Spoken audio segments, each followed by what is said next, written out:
নিজেদের গাছ পাকা কাঁঠাল সেই সাথে এক বাটি মুড়ি, মন্দ হয় না কিন্তু। আমার কিন্তু ভীষণ রকমের প্রিয়। নিজেদের গাছ পাকা কাঁঠালের সাথে মুড়ি মাখিয়ে খেতে অসম্ভব রকমের ভালো লাগে। হ্যালো, আসসালামু আলাইকুম এভরিওয়ান, কেমন আছেন আপনারা? আমি লাইফস্টাইল অফ ইন্ডিয়ান থেকে আপনাদের নূর আপু বলছি। আশা করি আপনারা সবাই ভালো আছেন। আমিও আলহামদুলিল্লাহ ভালো আছি। তো যেটা বলছিলাম, এই যে দেখতে পাচ্ছেন এত সুন্দর এক বাটি কাঁঠাল। কাঁঠালটা হচ্ছে সেদিন আপনাদের সাথে শেয়ার করেছিলাম আমার নানার বাড়ির আম। এইটাও আমার নানার বাড়ির কাঁঠাল। তবে কাঁঠালটা যেহেতু আমি নিজে খুলতে পারি না, আমার আম্মু আমাকে খুলে দিতে হয়, অথবা বাড়িতে গেলে আমার জায়েরা খুলে, আমি কাঁঠালটা খুলতে পারি না কারণ আঠা লেগে যায়, আমার ভয়, ভালো লাগে না। তো সেই জন্য হচ্ছে কাঁঠালটা সেদিন আর দেখাতে পারিনি আপনাদেরকে।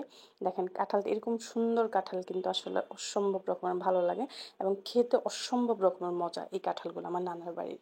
তো যাই হোক, আপনাদেরকে যেটা বলছিলাম, কাঁঠাল হলে আমি জানি না কে কে এরকম করেন, কাঁঠাল হলে আমার মুড়ি লাগবেই। মানে মুড়ি ছাড়া আমি কাঁঠাল খেতেই পারি না কেন জানি। আমি এটা আমার মানে একদম ছোট থেকেই অভ্যাস, কারণ কাঁঠাল হলে আমার মুড়ি লাগে।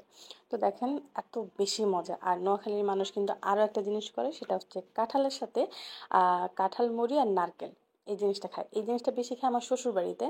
আমি এর আগে আমার বাবার বাড়ির এদিকে কখনো দেখিনি যে কাঁঠাল মুড়ি নারকেল একসাথে মিক্সড করে খায়, কিন্তু আমি আমার শ্বশুর বাড়িতে গেছি পরে দেখলাম যে কাঁঠাল মুড়ি নারকেল মানে হচ্ছে আধ পাকা নারকেলটাকে হচ্ছে মুড়ির সাথে মাখায় এরপরে কাঁঠাল দিয়ে খায়।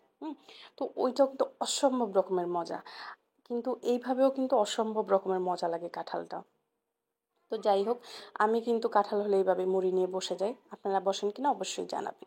তো কাঁঠালটা কিন্তু বেশ মজা ছিল, বেশ মজা, মানে বলে বোঝানো যাবে না। বাজারের কাঁঠাল এতটা মজা হয় না, কখন আমি দেখি না। আমার নানু পাঠাইছিল এই কাঁঠালটা।